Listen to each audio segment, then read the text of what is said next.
欢迎回到我的频道，我是 Edison。那我现在人在华沙，然后本来就想说，这一次来欧洲可以跟大家分享一下，可能我带的器材啊，然后还有整个装备的部分。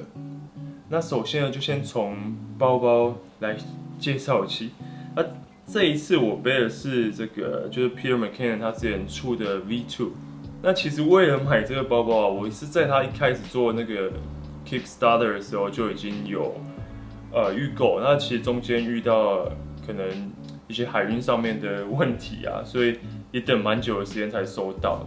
那它主要就是分为这个后背包，然后还有侧背包。那在后背包里面也有这个，就是像它之前小的这种，有点像化妆包，就是你可以放一些比较零散的东西，GoPro 啊、电线之类的。那这后背包它尺寸上是比之前 V1 小蛮多的。那一开始背起来的时候就觉得，哇，这样子可能比较适合我的身高啊，就可能170几这样，不是像 Peter McKinnon 他是190几，然后背 V1 好像就是还蛮适合他的身材比例。那这个包包的尺寸呢，其实我觉得在欧洲旅游也是相对来讲会比较适合，因为很多廉价航空它就是对包包尺寸是非常的重视啊，就是它这个部分很像是他们可以赚钱的地方嘛，毕竟票价要这么便宜了，然后过去2年多的时间，他们又不太能真的做什么样的盈利。那我们就先看这个后背包。好，那首先呢就是这个小包，那小包它里面大概就是这样，你可以就是再做一些调整，看怎么样会比较适合放你的线材啊，然后或是一些其他的配件吧。那第二个是这个侧背包，我觉得侧背包其实真的是蛮实用的。那不管是你可能到了某一些城市，你想要走一个比较轻松的路线，那可能这一次带的器材比较少，你就可以把它放在这里面。那里面大概就是像这个样子，就是也是有一些空间，然后一些可能可以放小配件的地方啊，甚至说你自己可能想要准备一些零食、小点心。然后或是钱包啊，我觉得这都是蛮好用的一个方式去用这个侧背包，那它背起来也是蛮舒服的。最后呢，就是这个最重要的后背包。那后背包我觉得它最特别的地方，就是在里面的部分，我印象还蛮深刻，就是那时候 Peter McKinnon 他说都已经到了2021了。他那时候出的时候是2021年，我们摄影师不可能还在那边撕啊，就是拆装这些魔鬼毡，所以他就算做了这2个，怎么说，就是夹层嘛，分隔，所以你很方便，就是你不管要摆直的、横的都可以。然后那你的那些器材呢，就是可以比较井然有序的放在这个包包里面。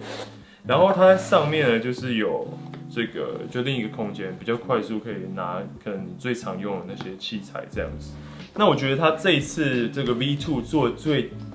大的进步，其实是在拉链的部分。因为如果有买过 V1 或是有看过别人在使用，我觉得 V1 最大的问题真的是它拉链不好拉，可是在 V2 就没有这个状况，所以我觉得这个更新也算是还蛮值得的吧，就是蛮值得去买这个版本啊，然后就是拿来做使用这样子。那在我相机包里面呢，主要放的就是现在正在录影的2台相机，然后还有脚架，然后灯棒这样子。那再来就是都在桌面上的这些物品的。那首先当然就是像钱啊，然后护照、国际驾照，然后一些信用卡。那再来就是还有像是这种快门线，因为我蛮喜欢在不同的城市、不同的角度去做一些可能缩时摄影这样子的拍摄啊。然后还有转接线跟读卡机，然后再来就是一些存储的设备。包含到可能 SSD 啊，或是传统的硬碟，那就可以把这些素材比较安全的存放。那我在放记忆卡的部分，就还是用 Peter McKinnon 它第1代的相机包所配的这个，就是怎么说，记忆卡的小袋子，然后再就是一些需要用的电池啊，然后像在电池的这个放 LP16也是用就是 Peter McKinnon 的之前给的。那我觉得它设计最棒的就还是这个，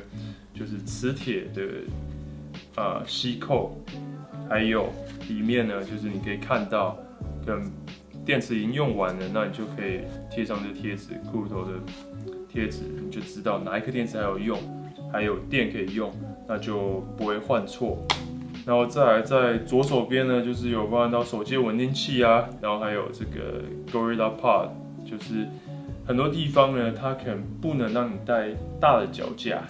大的三脚架，可是你用这个，它其实是可能不知道是什么，或者是它在使用上的弹性会更高，那也更轻便，就是每天背出去也不会有太大的负担。然后再来就是相机的稳定器，还有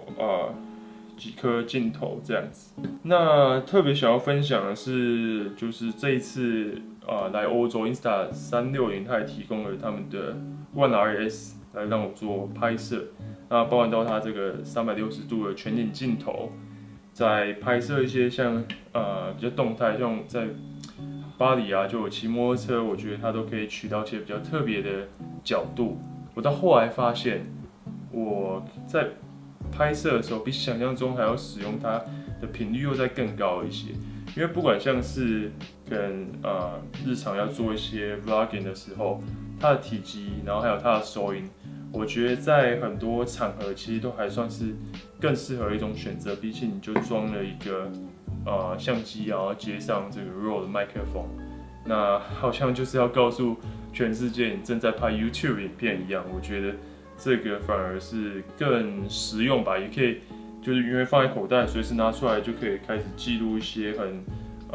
当下的那个 moment。在另外一个让我感到非常惊艳的，其实是它的画质和稳定性。在很多时候，我甚至都觉得它快要取代掉可能我之前用相机搭配稳定器的这种拍摄的方式，因为它的 flow state 在光线充足的情况下，基本上我就手持。那拍摄很多我自己觉得比较 cinematic 的这种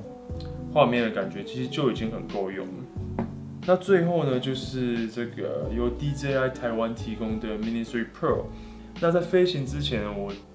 就是因为它的体积，然后有了最大的疑虑，就是可能是在稳定性的部分，怕因为这么轻这么小，会不会有比较大的风一来的时候就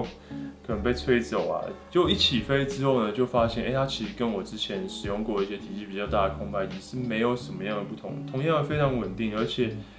所发出来的声音又更小。那我觉得这次来欧洲，就是最重要，它这249克啊。其实，在现行的国际的法规上面，也都可以有比较多的弹性去做飞行。那这一次它也就算是畅飞套装吧，